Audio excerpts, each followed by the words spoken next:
Hey everyone, and welcome to another deep dive with us. This time, we're all about push-ups. You know, those classic push-ups. Well, they're more than just a basic exercise. We're going to uncover the secrets to maxing out their chest-building potential and explore some variations you've probably never even seen. Plus, we'll figure out how to tailor them to your exact fitness level. And to help us with all that, we've got a true fitness guru with us who can decode all the science and make it actually make sense. Thanks for having me. Yeah, push-ups really are fantastic. And the best part is they're adaptable for pretty much everyone, whether you're, a seasoned athlete or just starting out. There's a push-up variation out there waiting for that. Okay, that's reassuring to hear, because sometimes those gym exercises can feel intimidating. But push-ups, they seem so simple, so why are they such a powerhouse for building chest muscle? Well, what's fascinating about push-ups is that they're compound exercise, meaning they don't just target one muscle. They work multiple muscle groups all at the same time. We're talking chest, triceps, shoulders. Even your core gets fired up. Wait, so I can hit all those areas with just one exercise? That's some serious efficiency. No wonder push-ups are considered a staple in so many workout routines. Exactly. And because you're engaging so many muscles at once, you're burning more calories, boosting your metabolism, and building functional strength that translates to real-life movements. Okay, I am sold on the benefits, but let's talk variations. I know there's a whole universe of push-ups out there, which can be honestly pretty overwhelming. So what are some good starting points depending on someone's fitness level? Well, let's break it down into three levels: beginner, intermediate, and advanced. Love a good structured approach. Hmm. So for our listeners who are just starting out, maybe feeling a little intimidated by a full push-up, what are some beginner-friendly options? So believe it or not, you can begin with wall push-ups. They might sound too easy, but they're fantastic for building that initial strength and getting used to the movement pattern. Wall push-ups. Oh, yeah. Okay, walk me through this. Do I literally just stand facing a wall and push? Pretty much. You stand about an arm's length from the wall. Place your hands shoulder width apart at chest height, and lean in until your chest almost touches the wall. Then push back up. You'll be surprised how quickly you can build strength with this. Interesting. So it's all about progressively overloading the muscles, even if it starts with something that seems super simple. What else is in the beginner category? Knee push-ups are another great option. They're basically standard push-ups, but with your knees on the ground for extra support. And then there are incline push-ups, where you use a bench chair or even a sturdy table. The higher the incline, the easier the push-up will be. So it's like creating a customized level of difficulty. You can adjust the angle to find what feels challenging but achievable. That's great for building confidence and avoiding injury. Absolutely. It's all about finding your sweet spot. And as you get stronger, you can gradually decrease the incline until you're ready for a full push-up. Okay, that covers the beginner level. Yeah. But what about those who are ready to level up? What kind of push-up variations would you recommend for someone at an intermediate level? Things start to get really interesting at the intermediate stage. You've got knuckle push-ups, which not only strengthen your wrists, but can actually help alleviate wrist pain. Then there are stability ball push-ups, which add a balance challenge and really work your core muscles. Knuckle push-ups sound intense. Is that just for martial arts, or can anyone benefit from them? While they're definitely popular in martial arts training, they can be beneficial for anyone, especially if you have wrist pain. They also help develop impressive grip strength. And when it comes to stability ball push-ups, they're fantastic for improving your balance and coordination. I could see how those would challenge the whole body in a different way. And those were just two variations. What else is in store for our intermediate push-up enthusiasts? We've also got wide push-ups, where you place your hands wider than shoulder width apart. This variation emphasizes the outer chest muscles and gives you that wider chest appearance. Ah, so that's the secret to getting that broad chest look. I'm starting to see how each variation targets different muscle groups in a unique way. It's like a customized chest sculpting toolkit. Exactly. And you know what's really cool is that by adjusting your hand and foot positioning, you can fine-tune which muscles are being worked the most. Okay, that makes a lot of sense. So we've got beginner and intermediate covered. Bring on the advanced push-up variations. What challenges await those who've mastered the basics? Get ready for some serious muscle activation. We've got decline push-ups, where you elevate your feet on a box or bench. This shifts more weight onto your upper chest and shoulders, making it significantly harder. Decline push-ups, those sound tough. Is that how you really sculpt that upper chest definition? You got it. They're great for targeting that upper chest area and building serious strength. And then, of course, we have weighted push-ups, where you add weight using a plate on your back or a weighted vest. This is a game changer for strength gains. Okay, I'm feeling motivated, but also a little intimidated by these advanced moves. Are there any variations that are considered like the holy grail of push-ups? Well, the one-arm push-up is often seen as the ultimate test of push-up mastery. It requires insane strength balance and core stability. Whoa, one arm? That's Mhm. incredible. I'm going to need some serious training before I even attempt that one. But it's definitely good to have goals right. Maybe after I've conquered some of these other variations, I can work my way up to the one-arm push-up. It's amazing how much variety there is within this seemingly simple exercise. Absolutely. And don't forget about plyometric push-ups.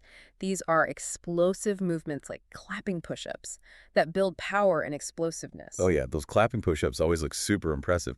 So it's not just about building strength. You can also develop power and explosiveness with push-ups. That's right. Plyometric push-ups are a great way to challenge your muscles in a different way and take your training to the next level. But no matter which variation you're doing, there's one thing that's absolutely crucial: proper technique. You're so right. What good is a push-up if you're not doing it correctly? Yeah. It's probably easy to develop bad habits, Hmm. especially when you're trying to push yourself to do more reps. You hit the nail on the head. Proper form is essential for both safety and effectiveness. So before we dive into more advanced techniques, let's break down the perfect push-up form, starting with the standard push-up. All right, let's master the basics. Lead the way. So welcome back, everyone. It's time to refine that push-up technique and make sure you're getting the most out of every single rep. That's right. Last time we explored a ton of awesome push-up variations, from beginner-friendly to the, oh my gosh, one-arm push-up. It's amazing how much you can do with this one simple exercise. Absolutely. But remember, no matter which variation you choose, proper form is the foundation of a safe and effective workout. So let's break down the key elements of a perfect standard push-up. Okay, I'm ready to master my form. Where do we begin? First, think of your body as a straight line from head to heels. Engage your core. Imagine bracing yourself as if someone were about to punch you in the stomach. Got it.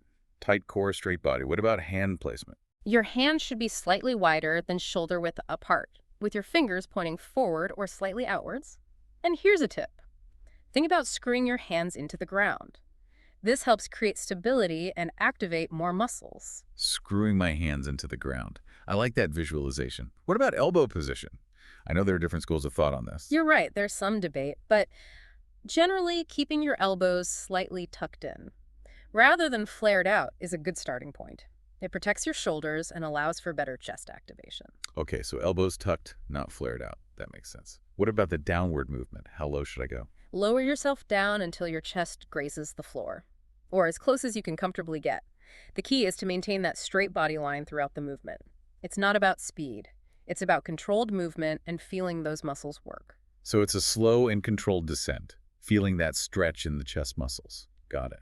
What about the upward movement? As you push back up, exhale and focus on engaging your chest muscles. Think about pushing the floor away from you. And remember to keep that core engaged throughout the entire movement. Push the floor away, engage the core. I'm starting to feel those muscles working just thinking about it. This is great. So we've got the form down.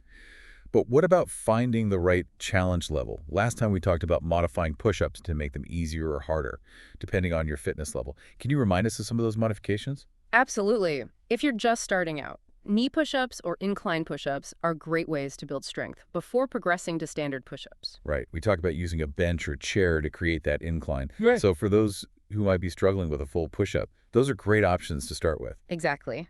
And on the other side of the spectrum, if you're finding standard push-ups too easy, you can increase the challenge by doing decline push-ups, adding weight, or even trying unilateral variations like lifting one leg. So it's like a choose-your-own-adventure for push-ups. You can constantly adjust the difficulty to keep challenging your muscles. I love that. But how do you know when it's time to level up? What are some signs that you're ready for a more challenging variation? That's a great question. A good rule of thumb is, if you can comfortably do 3 sets of 10-12 reps of a particular variation with perfect form, it might be time to try a harder version. Okay, so it's all about listening to your body and paying attention to those signs of progress. It's not about ego. It's about working those muscles effectively and safely. Precisely. It's better to master the basics and gradually increase the difficulty than to jump ahead too quickly and risk injury. And remember, even small adjustments can make a big difference. So let's say I'm ready to move from knee push-ups to standard push-ups. How can I make that transition smoothly? Any tips? A great strategy is to gradually decrease the amount of support you're using. For example, you could start by doing a few reps with your knees down, then a few with your knees lifted, alternating back and forth. That makes sense. It's like building a bridge between the two variations. What about when you're ready to try something more challenging, like a decline push-up? How do you approach that? Start with a small decline, maybe just a few inches, and gradually increase the height as you get stronger. And always focus on maintaining that perfect form throughout the movement, even as the challenge increases.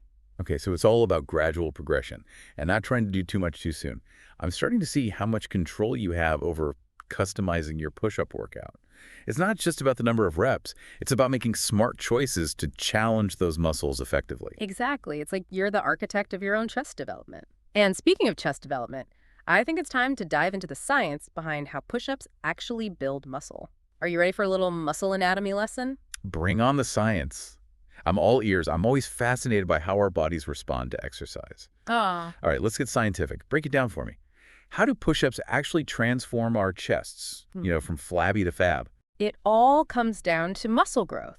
And push-ups are masters at stimulating that process. So when you do a push-up, the primary muscle you're working is your pectoralis major. That's the big fan-shaped muscle that gives your chest its shape. Pectoralis major. Got it. So what's happening to that muscle as we're pushing up and down? Is it like getting stretched and squeezed? It's more than just stretching and squeezing. Think of it as controlled damage and repair. As you lower yourself down in a push-up, the pec major lengthens under tension. That's called an eccentric contraction. Eccentric contraction. Okay, I'm picturing the muscle fibers stretching out. Exactly. And as you push back up the pec, major shortens generating force. That's a concentric contraction. Both of these contractions, eccentric and concentric, create microscopic tears in the muscle fibers. Wait, tears. That sounds painful. Don't worry, they're actually good tears. They're a natural part of muscle growth. When you rest and provide your body with the right nutrients, those tiny tears repair and rebuild, making the muscle fibers bigger and stronger over time. So it's like breaking down the muscle to build it back up even stronger. It's like a construction project, but for our chests. And push-ups are the perfect tool for that job. That's a great analogy. And remember, push-ups are compound exercises, so they're working multiple muscle groups simultaneously, which further amplifies muscle growth. So it's not just about the pecs. It's about that whole symphony of muscles working together, creating a ripple effect of strength and growth. Exactly. But here's a key takeaway. Muscle growth doesn't just happen during the workout. It happens during the recovery phase. That's when those tiny tears are repairing and rebuilding. So we've got to give our muscles the TLC they need after a good push-up session. What does that look like? It's all about proper nutrition and adequate rest. Make sure you're eating enough protein to support muscle repair. And prioritize sleep. That's when your body does its best rebuilding work. This is fascinating stuff. I'm starting to see push-ups in a whole new light. Yeah. It's not just about brute force. It's about understanding the science behind muscle growth and optimizing our recovery. And remember, consistency is key. You don't have to do hundreds of push-ups every day to see results. Even a few sets of quality push-ups a few times a week, combined with proper nutrition and rest, can make a significant difference over time. I love that. It's about working smarter, not necessarily harder. So to wrap things up, what's the one message you want our listeners to take away from this deep dive into the world of push-ups? Push-ups are a powerful tool for building a stronger, more defined chest. They're accessible to everyone, regardless of fitness level, and they're incredibly effective when done correctly. So find a variation that challenges you focus on good form and watch those pecs grow. I'm feeling inspired to hit the floor and start pushing. This has been an incredibly insightful journey. Thanks for sharing your expertise with us. It was my pleasure. Keep those chests pumped. And that's it for our deep dive into push-ups for chest growth. We hope you've learned some new tricks and are feeling motivated to level up your push-up game. Remember, every rep gets you closer to that chest you've always wanted. Until next time, keep pushing those limits, and remember, every rep counts.